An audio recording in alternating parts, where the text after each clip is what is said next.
সবাইকে স্বাগত জানাচ্ছি। আমি ফিরোজ তোহা। শুরুতেই সংবাদ শিরোনাম জানিয়ে দেব এই মুহূর্তে হাতে পাওয়া সর্বশেষ গুরুত্বপূর্ণ আপডেট। আন্তর্জাতিক সংবাদ। ইরান ইসরায়েল ফিলিস্তিনি ত্রিমুখী যুদ্ধ চলছে। শুরুতেই থাকছে ইউরোপকে সরাসরি হুমকি দিলেন সৌদি যুবরাজ মোহাম্মদ বিন সালমান। আঞ্চলিক রাজনীতিতে মধ্যপ্রাচ্যে পশ্চিমাদের সবচেয়ে বড় খুঁটি সৌদি আরব। কিন্তু সৌদি যুবরাজ মোহাম্মদ বিন সালমান সৌদি আরবের ক্ষমতার দৃশ্যপটে আসার পর থেকে পশ্চিমাদের সেই আস্থা নড়বড়ে হয়ে গেছে। রিয়াদকে এড়িয়ে মধ্যপ্রাচ্য খবরদারি প্রতিষ্ঠা করা সম্ভব নয়। তাই বিকল্প কোনো শক্তির উত্থান হওয়ার আগ পর্যন্ত রিয়াদের বিকল্প নেই পশ্চিমাদের কাছে। আর এটা খুব ভালোভাবে বুঝে গেছেন সৌদি যুবরাজ মোহাম্মদ বিন সালমান। এ কারণেই তিনি পশ্চিমাদের নাকে দড়ি দিয়ে ঘোরাচ্ছেন। তিনি এখন সম্পর্ক গড়ে তুলছেন রাশিয়ার প্রেসিডেন্ট ভ্লাদিমির পুতিনের সঙ্গে। আর এতেই যুক্তরাষ্ট্রের মাথা খারাপ অবস্থা। এবারে জানাবো ৮ দিনের রিমান্ডে ইমরান খান ও বুশরা বিবি। পাকিস্তানের সাবেক প্রধানমন্ত্রী ইমরান খান এবং তার স্ত্রী বুশরা বিবিকে ৮ দিনের রিমান্ড মঞ্জুর করেছেন দেশটির একটি আদালত। তোষাখানার নতুন এক মামলায় তাদের রিমান্ড দেওয়া হয়েছে। যদিও তারা অবৈধ বা ইদ্যত মামলায় জামিন পাওয়ার একদিনেরও কম সময়ের মধ্যে এমন রায় এলো। জানা গেছে অবৈধ বিবাহ মামলায় জামিন পাওয়ার পরেই জাতীয় অ্যাকাউন্টেবিলিটি ব্যুরো তোষাখানার নতুন এক মামলায় তাদের গ্রেপ্তার করেছে। গ্রেপ্তারের পর তাদের এমন রিমান্ড দেওয়া হয়েছে। প্রিয় দর্শক, এক মামলায় জামিন পেলেন, অন্য মামলায় তাদেরকে আটক করে আবারও রিমান্ড দেওয়া হলো। পাকিস্তানের এমন বিচার ব্যবস্থার সম্পর্কে আপনি আপনার মূল্যবান মতামতটি কমেন্ট বক্সে জানাবেন। এদিকে আমেরিকা নাকি চীন রাশিয়াকে বেছে নিলেন ইরানের নতুন প্রেসিডেন্ট। ইরানের প্রেসিডেন্ট নির্বাচনে মাসুদ পেজেশকিয়ানের বিজয়ের খবর বেশ ফলাও করে প্রচারিত হয়েছিল আমেরিকা, ইসরায়েল সহ পশ্চিমা গণমাধ্যমে। ধারণা করা হচ্ছিল তিনি পশ্চিমাদের ব্যাপারে অনেকটা নমনীয় হবেন এবং একটি বাস্তববাদী পররাষ্ট্রনীতি অনুসরণ করবেন। কিন্তু হয়েছে তার উল্টো। মাসুদ পেজেশকিয়ান বলেছেন, যুক্তরাষ্ট্রকে বাস্তবতা বুঝতে হবে। তেহরান মার্কিন চাপকে গুরুত্ব দেয় না। বিশ্বের কাছে এটাই বার্তা। জানিয়ে দেব এয়ার স্ট্রালে রাইফেল দিয়ে ট্রাম্পকে গুলি। যুক্তরাষ্ট্রের নির্বাচনী সমাবেশে হত্যা চেষ্টার শিকার হয়েছেন ডোনাল্ড ট্রাম্প।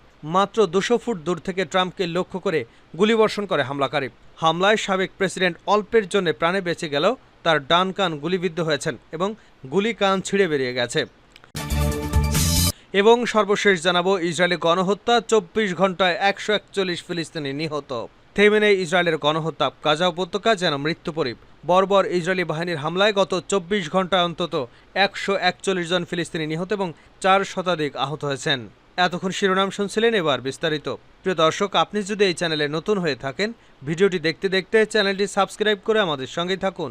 আর এই ভিডিও সম্পর্কে আপনি আপনার মূল্যবান মতামতটি কমেন্ট বক্সে জানিয়ে দিন। আর হ্যাঁ প্রিয় দর্শক, জানিয়ে দিন ভিডিওটি কোথা থেকে দেখছেন। ইউরোপকে সরাসরি হুমকি দিয়েছেন সৌদি যুবরাজ। আঞ্চলিক রাজনীতিতে মধ্যপ্রাচ্য পশ্চিমাদের সবচেয়ে বড় খুঁটি সৌদি আরব।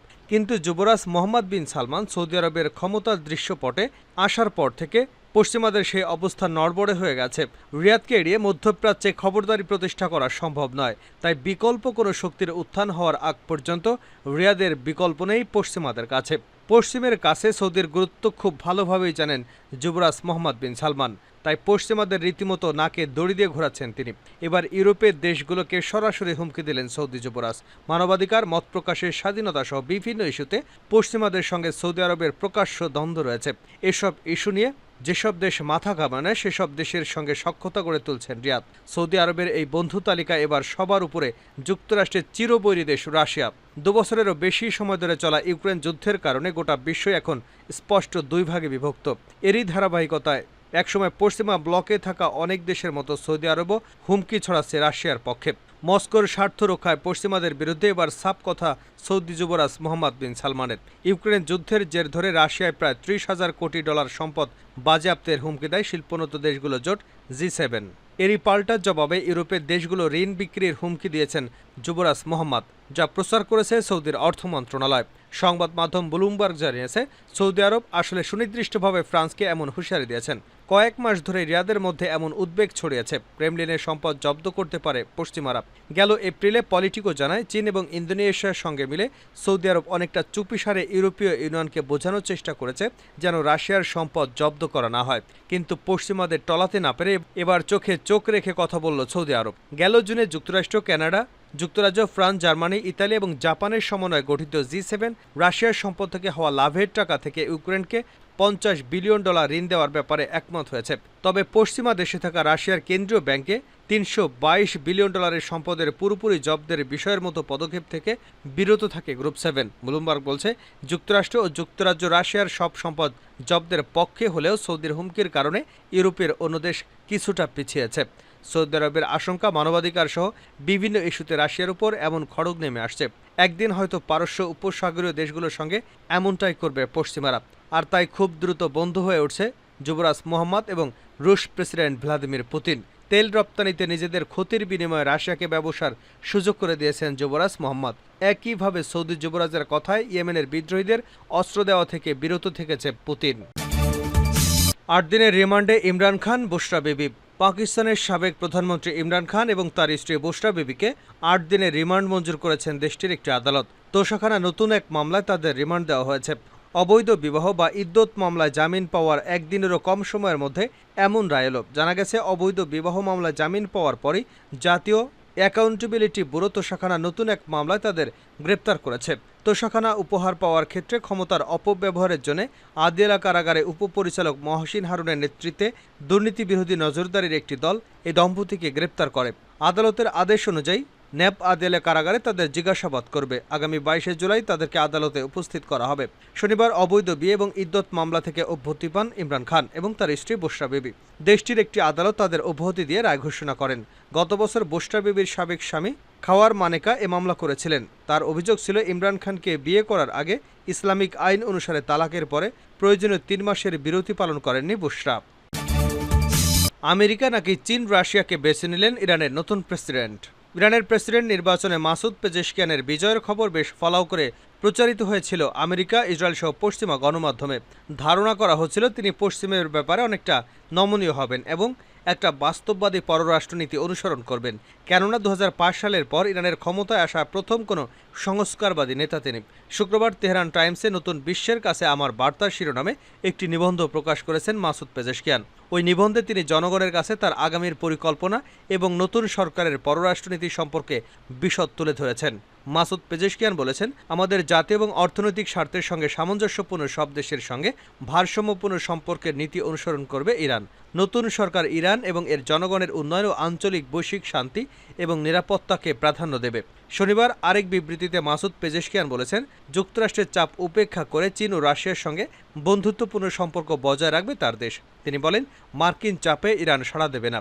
ইরানের সংস্কারবাদী ও মধ্যপন্থী রাজনীতিবিদ হিসেবে পরিচিত নবনির্বাচিত মাসুদ পেজেশকিয়ান বলেন, ইরান পারমাণবিক অস্ত্রের দিকে গুরুত্ব না দিয়ে বরং প্রতিবেশী দেশের সঙ্গে সম্পর্ক আরও গভীর করবে। এছাড়া ইউরোপের সঙ্গেও সম্পর্ক জোরদার করতে তেহরান কাজ করবে বলে জানিয়েছেন তিনি। বিবৃতিতে ইরানের প্রেসিডেন্ট বলেন, যুক্তরাষ্ট্রকে বাস্তবতা বুঝতে হবে। তেহরান মার্কিন চাপকে গুরুত্ব দেয় না। বিশ্বের কাছে এটাই বার্তা। 69 বছর বয়সী ইরানের নতুন প্রেসিডেন্ট মাসুদ পেজেশকিয়ান একজন হার্ট বিশেষজ্ঞ। নির্বাচনের প্রচারণার সময় থেকেই তিনি ইরানের রাজনৈতিক অস্থিরতা কমানো এবং 2015 সালের পারমাণবিক চুক্তি বাস্তবায়ন সহ সামাজিক বিভিন্ন সংকট দূর করার প্রতিশ্রুতি দিয়েছেন। এয়ার স্টাইলের রাইফেল দিয়ে ট্রাম্পকে গুলি। যুক্তরাষ্ট্রের নির্বাচনী সমাবেশে হত্যা চেষ্টার শিকার হয়েছেন ডোনাল্ড ট্রাম্প। মাত্র 200 ফুট দূর থেকে ট্রাম্পকে লক্ষ্য করে গুলিবর্ষণ করে হামলাকারীরা।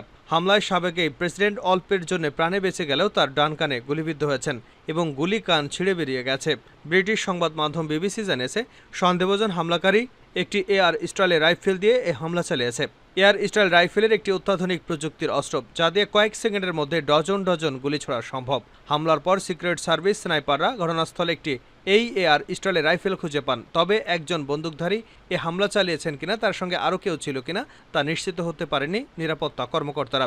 বিবিসি বলছে, মাত্র 200 ফুট দূর থেকে ট্রাম্পকে লক্ষ্য করে গুলিবর্ষণ করে হামলাকারীরা। ট্রাম্পের সমাবেশের মঞ্চের পাশে একটি বিল্ডিংয়ের ছাদ থেকে এই হামলা চালানো হয়েছে বলে জানিয়েছেন নিরাপত্তা কর্মকর্তারা। তারা বলছেন, ট্রাম্পকে হত্যার উদ্দেশ্যেই এমন হামলা চালানো হয়েছে। হামলার একটি ভিডিও ছড়িয়ে পড়েছে সামাজিক যোগাযোগ মাধ্যমে। তাতে দেখা গেছে ট্রাম্পের কান এবং মুখমণ্ডল বেয়ে রক্ত পড়ছে। তারপর দ্রুত তাকে মঞ্চ থেকে নামিয়ে পাশের একটি গাড়িতে নিয়ে যাওয়া হয়। গাড়িতে প্রাথমিক চিকিৎসা দেওয়া হয়। একজন প্রত্যক্ষদর্শী দাবি করেছেন, মঞ্চের কাছাকাছি একটি ভবনের কাছ থেকে গুলি করা হয়েছে এবং তিনি গুলির পর আততায়ীকে ওই ছাদ ত্যাগ করতে দেখেছেন। আরেকজন প্রত্যক্ষদর্শী বিবিসিকে বলেন, গুলি চালানোর কয়েক মিনিট আগেই তিনি পাশের একটি ভবনের ছাদ থেকে একজন ব্যক্তিকে দেখেছিলেন। তিনি 3 থেকে 4 মিনিট ধরে পুলিশকে বিষয়টি জানানোর চেষ্টা করেছেন, কিন্তু ছাদের ঢালের কারণে তারা সম্ভবত বন্দুকধারীকে দেখতে পাননি। হামলার পরপরই গোয়েন্দা এবং নিরাপত্তা কর্মীরা ট্রাম্পকে ঘিরে ধরে এবং হামলাকারীকে লক্ষ্য করে পাল্টা গুলি ছোড়ে। ঘটনাস্থলে নিহত হয় হামলাকারী। নিরাপত্তা কর্মকর্তাদের তাৎক্ষণিক তৎপরতার জন্য তাদেরকে ধন্যবাদ দিয়েছেন ডোনাল্ড ট্রাম্প। ইসরায়েলি গণহত্যা, 24 ঘন্টায় 141 ফিলিস্তিনি নিহত। থেমে নেই ইসরায়েলি গণহত্যা, গাজা উপত্যকা যেন মৃত্যুপরীপ। বর্বর ইসরায়েলি বাহিনীর হামলায় গত 24 ঘন্টায় অন্তত 141 জন ফিলিস্তিনি নিহত হয়েছেন এবং আরও 4 শতাধিক আহত হয়েছেন। রোববার বিধ্বস্ত অঞ্চলের স্বাস্থ্য মন্ত্রণালয় এ তথ্য জানিয়েছে। গাজার স্বাস্থ্য মন্ত্রণালয় এক বিবৃতিতে বলা হয়েছে, গত 24 ঘন্টায় অবরুদ্ধ গাজার বিভিন্ন স্থানে কমপক্ষে 3টি বড় ধরনের বর্বরতা চালিয়েছে ইসরায়েলি বাহিনী। এতে অন্তত 141 জন নিহত এবং 4 শতাধিক ফিলিস্তিনি আহত হয়েছেন। এ নিয়ে গত 7ই অক্টোবর থেকে এ পর্যন্ত মোট মৃতের সংখ্যা বেড়ে 38,584 জনে পৌঁছেছে। এছাড়া আহতের সংখ্যা বেড়ে দাঁড়িয়েছে 88,881 জনে। বিবৃতিতে আরও বলা হয়েছে, উপত্যকা জুড়ে অনেক মানুষ এখনও ধ্বংসস্তূপের নিচে এবং রাস্তায় আটকা পড়ে আছেন, কারণ উদ্ধারকারীরা তাদের কাছে পৌঁছতে পারছে না। ইসরায়েলি হামলায় গাজার ভেঙে পড়া ভবনগুলোর ধ্বংসস্তূপের নিচে চাপা পড়ে হাজার হাজার ফিলিস্তিনির মৃত্যু হয়েছে বলে আশঙ্কা করা হচ্ছে।